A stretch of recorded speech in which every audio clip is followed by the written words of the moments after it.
He kōna ipurangi tēnei nā te reo irirangi o Aotearoa.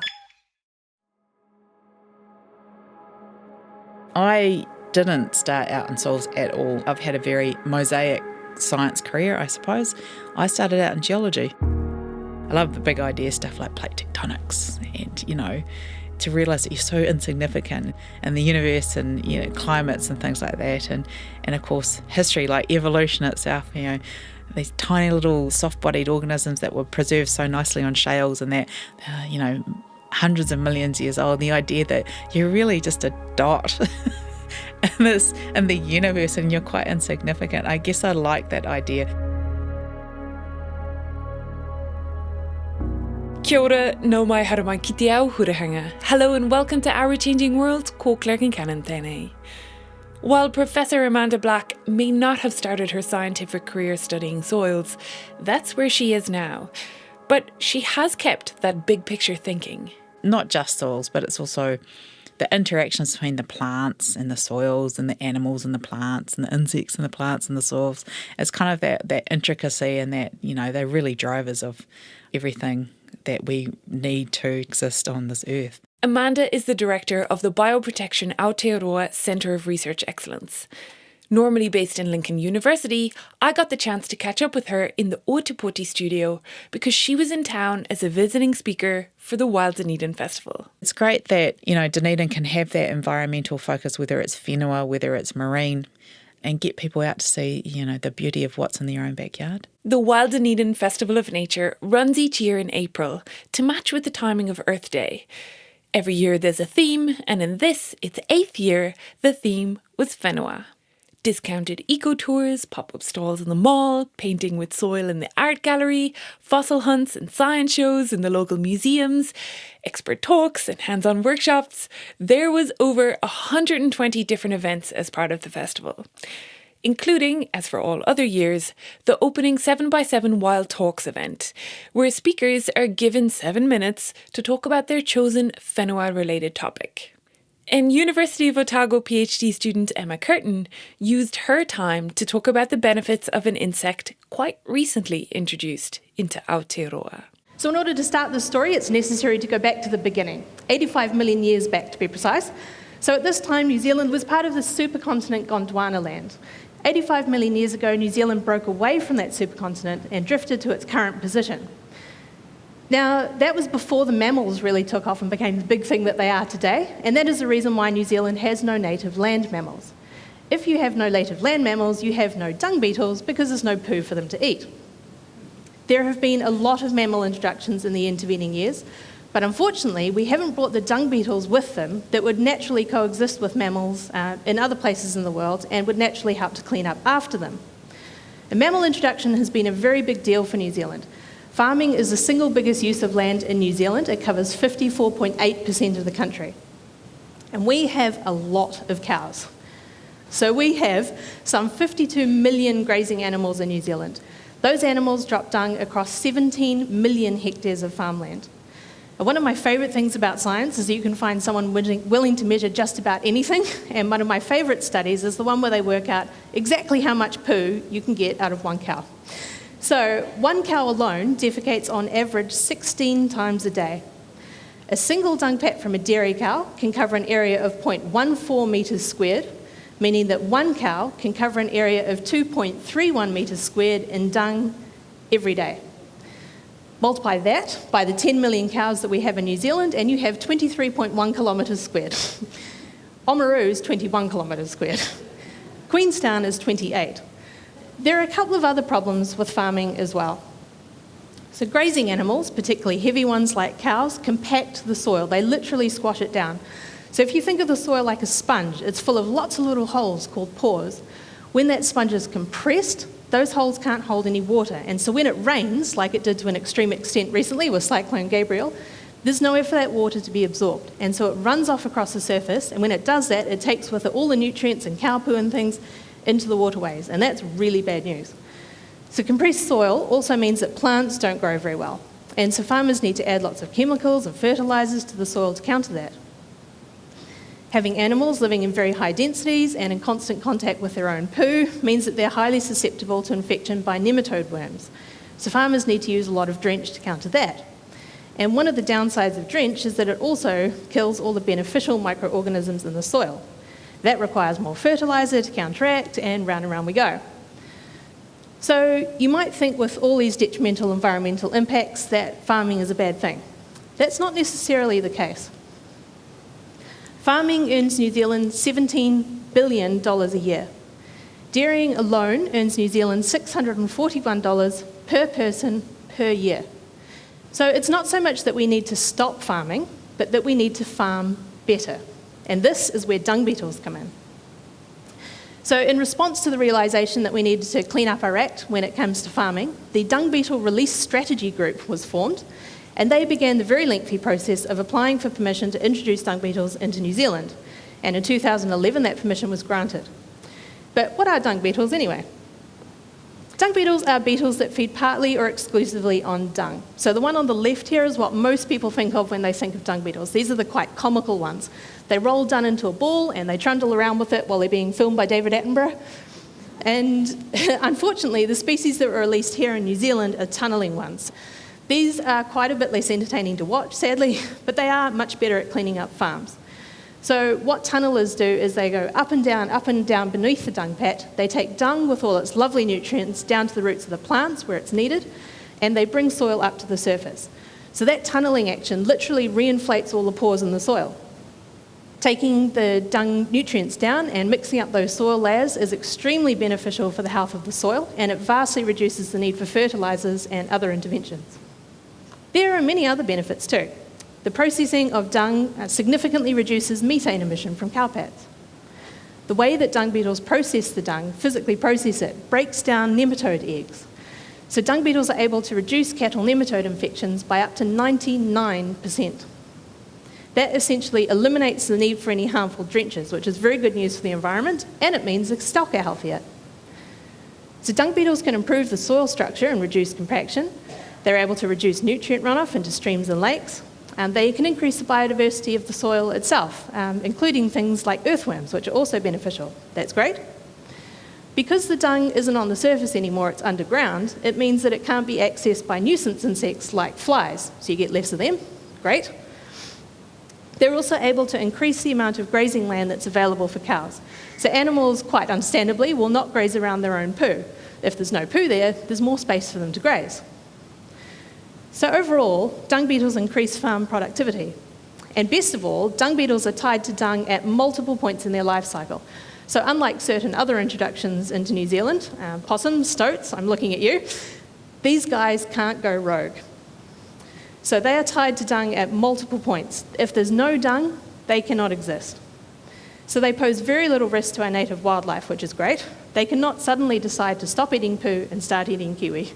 They are a win-win. So dung beetles may be a relatively recent arrival in New Zealand, but their benefits have been recognised for a very long time.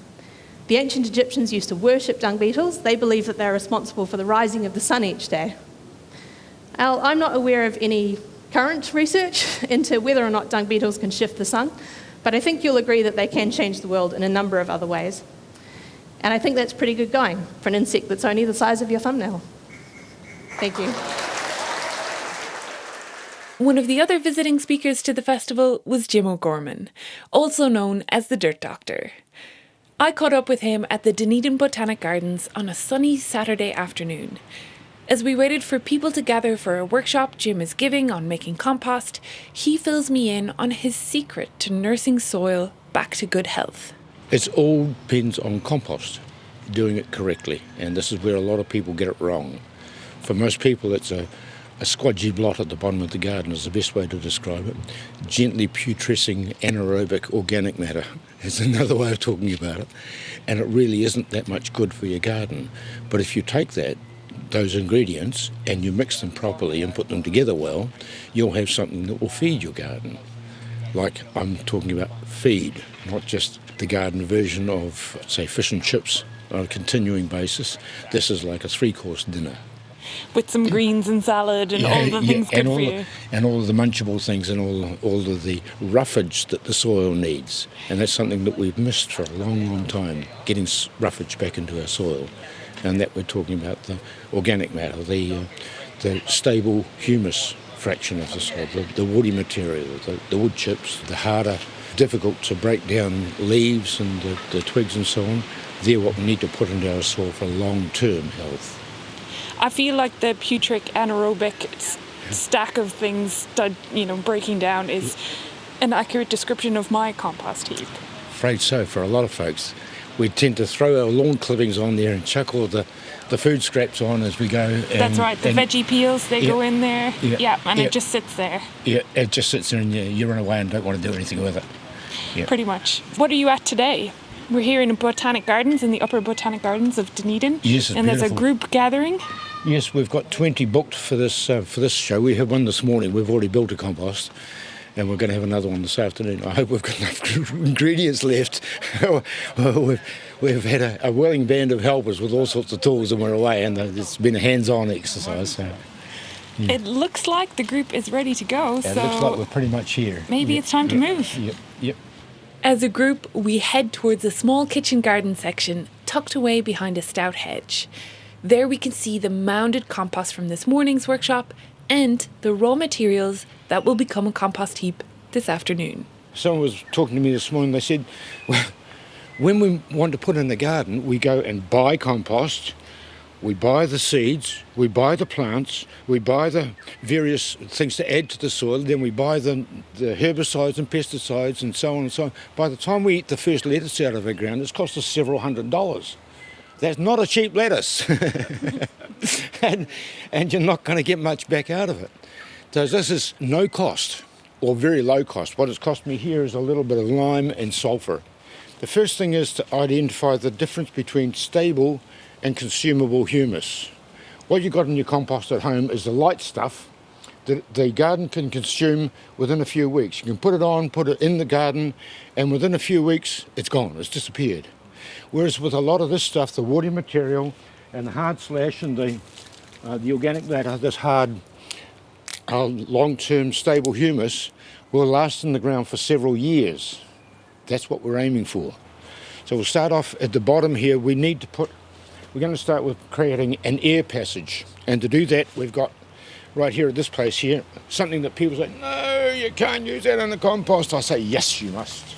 With a bunch of tea coca, cabbage tree leaves to provide that airflow at the base, and some chipped branches and leaves on top, watering is the next step, says Jim. And an important step throughout.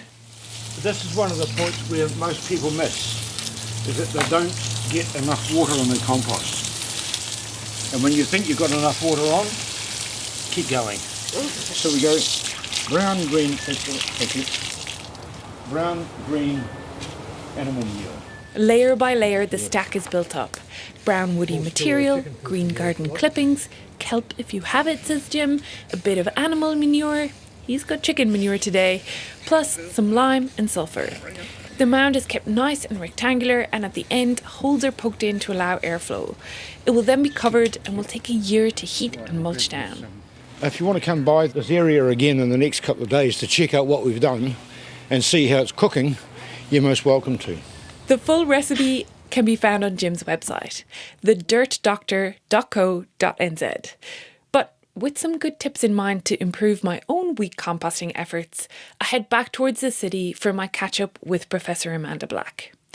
First, I ask her, what exactly is the role of bioprotection Aotearoa? Our focus is protection of our productive landscapes, and we don't have any particular landscape in mind. I mean, some of the landscapes we look at are kiwi fruit orchards or horticultural orchards, maize, pasture, of course, and a little bit of forestry, and our conservation estate, that unfortunately now sits very fragmented next to these primary productive landscapes, and how this all interacts and what we can learn from that going forward, how we can manage and redesign some of our landscapes, the productive ones, so that we still have money coming in, because that's the basis of our external economy, and we can protect our conservation estate because that's something that we culturally, both Māori and Pākehā, it's near and dear to us. Fundamentally, you need a vision, and if you don't have a vision, I think nothing falls into place. And so our vision was an intergenerational perspective on what it means to have healthy, productive landscapes. And we use Te Taio and Te Ao Māori values as our framework around that. And of course, Papatūānuku, which is the soil, I mean, it's everything. Without it and without a healthy soil, we couldn't grow the plants, to feed ourselves. We couldn't grow the plants to feed the animals. And we couldn't grow stuff that we end up selling overseas that bring in money, that help buy things like medicine and infrastructure. We need critical ecological infrastructure, make sure that that's healthy, especially going forward, given all the insidious environmental issues that are facing us, like climate change. And, we've seen the events of the past couple of months of the cyclones and what happens to the landscapes. And if you're not managing it properly, that kind of devastation happens. So what do we do going forward? That big picture thinking. But how do you break this down into manageable pieces of work and research questions that can help address the problems we face? One of the ways that Bioprotection Aotearoa does this is work with different communities around the country that have different landscape uses with different problems to solve. And so everything we do, we look at the mechanisms that might help resilience going forward. And so we have people working in the soils, trying to understand the soil ecology and microbiology, what pathways and mechanisms and characters in there help that resilience, especially in the face of climate change. And we're working in Te Kaha. So looking at that mosaic there, we've got kiwi fruit, orchards, we have maize, and of course we have some forestry and native blocks. And so we're working across that landscape to understand what that might look like. We're also working on Banks Peninsula, so that's Whanamaka and Canterbury, where they have a different land use. It's not as lush as, say, perhaps Te Kaha, but we're looking at how you've got kānuka coming in there and they're looking at establishing a young industry and how this might be planted out in a way that prevents weed invasions, because weediness is a huge part of issues in what we do in the landscape as well. And then we have the Wairarapa, where I've just come back from, working with University of Victoria, one of our partners there, and they're trying to understand resilience and wetland restoration. So it's kind of a ground level to top level scale of things. And we've done it by bite-sized regions, going around regions and looking at their different issues and working very closely with the communities there, understanding their needs and sort of bringing the high-level science in and joining it somehow with the community needs too. In terms of her own research area, my passion is forest and soil, and forest health and of course soil health. And so I work to understand what it is in the soils that we need to ensure that our forests are healthy and resilient. Amanda started about 8 years ago investigating the landscape effects on kauri dieback, which is caused by a pathogen that lives in the soil. That soil pathogen is Phytophthora agathodiscus, so it's one of the Phytophthora oomycete species that was introduced at some point in New Zealand. Oomycete species are these fungus-like, but not quite fungus microorganisms. So not a bacteria, not quite a fungus, they're kind of their own thing. They're often referred to as water molds, and they include some of the most notorious pathogens of plants. For example, potato blight. Kauri dieback damages tree roots and impacts the tree's ability to take water and nutrients from the soil. It has had a devastating effect on the kauri forest in the top of Te Ika ao Maui. When I started out, nobody really knew anything about its vectoring in the environment. We knew it moved within the soil. We're not sure how land use management impacted on its growth and movement and survival. And that's partly what I did. And again, it comes back to these fragments and these mosaics of the landscape we had. Part of what we needed to know is that when you move between these landscapes, and this pathogen moves with us because we are the main vector of it in most of the areas. If it's not us, it's feral animals. So it would pick up from one forest and would sit in a pasture for a while until it was picked up again, and then it moved into another forest, a virgin forest that hadn't had it before. And how did this change through the time? And what we found is that when you have these changes, so you get a native forest into a pasture, it does change the pathogen's survival and, I guess, virulence, for a word I'm seeking for here. So it becomes slightly more virulent, a virulent form in the pasture, and then, of course, that's going to be picked up and transferred into a forest that hasn't had it before, and it changes it again. So, some of our research showed that when you do have movement between these land uses in the soil, because of the different soil microorganisms and different characteristics that made what we call disease reservoir for this pathogen. And so that's something that came to light, is that you have an invasive species here, but the land use that you have around some of our critical forest areas means that you made it even easier for it to become more invasive. Which, is really interesting, but also really challenging to deal with when you want to try stop kauri dieback. There's just so much going on in soil. It just goes to show that, we just like to think of the soil as just some sort of infinite resource that doesn't really change. It doesn't have its own unique system or characteristics, and yet it clearly does. And it has its own ecosystem and food web, obviously. I mean, lots of people, when you've got above ground, you're looking at insects and birds and plants. It's quite obvious who eats what, but it's not so obvious in the soil. It's a much more complex beast. And it also has a different, environment with, you've got water movement everywhere and you have an atmosphere, like it's different gases. And so it creates its own unique system itself. And it's one of the hardest, systems to actually understand, because it is so complicated and there's just everything happening at once. You've got enzymes doing their thing, you've got fungi doing their thing, you've got things eating things. Like, there's just so much. And it's spatially very different everywhere you go. And of course, the plant has a massive effect on that as well. Amanda's research has now moved on to understanding in a more holistic way how ecological changes have impacted on the soil's resilience.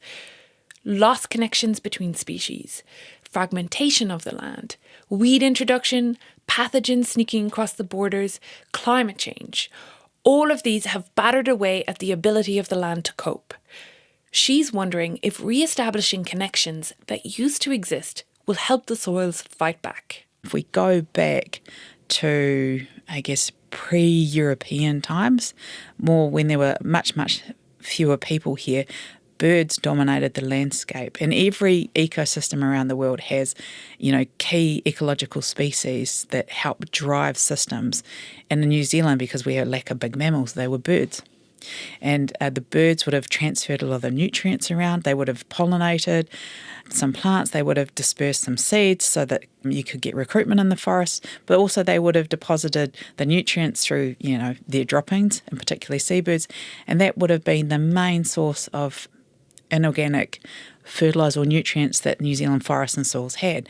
Now, they have been largely absent from the mainland for a long time. I think New Zealand has we've seen probably about a 45% extinction of our birds. And I guess you don't see those massive flocks of kaka and kereru that people talk about, kaumata will talk about, passed down in oral history. We don't see those either. And so what does that mean for our forests, in particular our soils, when they're not getting the nutrients they used to? Are we actually in a deficit? And that's what we're trying to understand. So we're going back in time to figure out how we can help going forward, by seeing what it was if we reconstruct, bringing back some of these ecological ketone species like the black petrel and Great Barrier, so Aotea Great Barrier. If we allow, bring back these keystone species, does that mean we'll be able to increase the resilience of the soil going forward? Part of the job Amanda really enjoys is her close work with different communities. The communities I work with are just really humble, and they're trying to do the right thing with the skills that they have and the capacity that they have.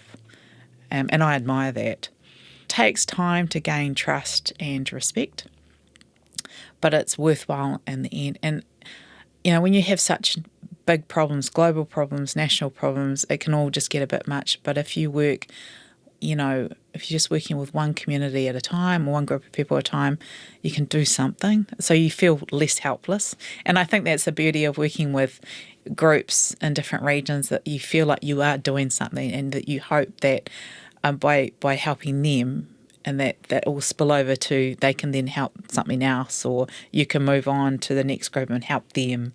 And so, eventually it will connect all together and make the place just a bit better. As part of this, she says she often uses pūrākau, Māori stories about the natural world. It helps communicate some of the science concepts to communities that I work with, but for me it also helps remind me that everything is connected.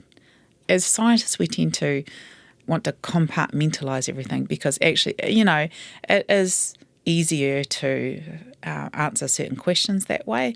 And then we have to bring it all together. So what does this mean?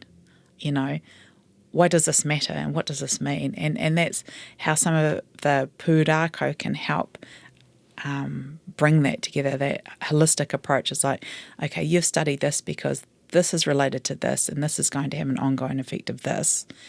And we can explain that in terms of whakapapa as well. I particularly like the story of the kauri and his whale brother, because to me that is the link between the land and the sea, and that's the link that I think is critical with the soils as well. And I think that's where the birds come in, because they are the link for the soils and the sea, the land and the sea. The kauri and the tohora, so the southern right whale, were brothers on the land, and they walked side by side. And the whale decided to go back to the sea. And he wanted his brother to come with him, but his brother decided to stay on land. And to comfort his brother while he was away, the whale gave the kauri his skin. And so if you look at the bark of the kauri, it kind of looks like fish scales. It's got that shimmery look to it. And in exchange, the kauri gave the whale his resin to keep him warm in the water.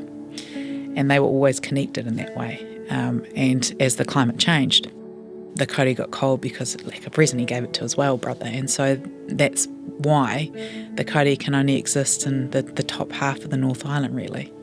And that's how it goes.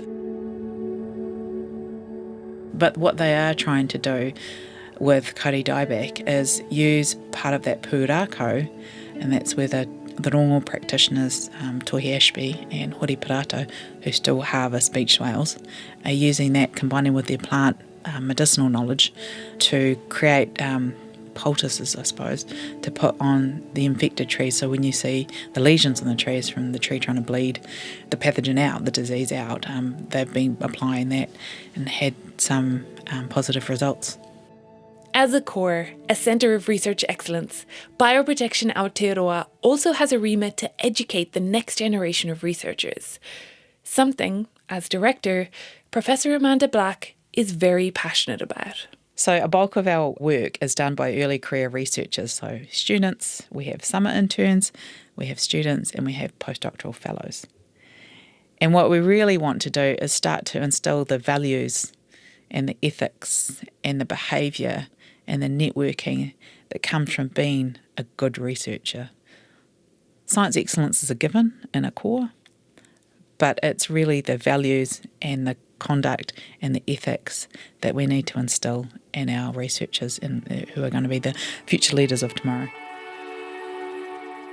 I'm what you consider mid-career now, and I see the need to break down silos, to get people working together and respectful of one another and differences of opinions coming from, knowledges from different sources, to be able to take that and, solve big problems that are coming up. Because the only way we can do this is if we act like a community.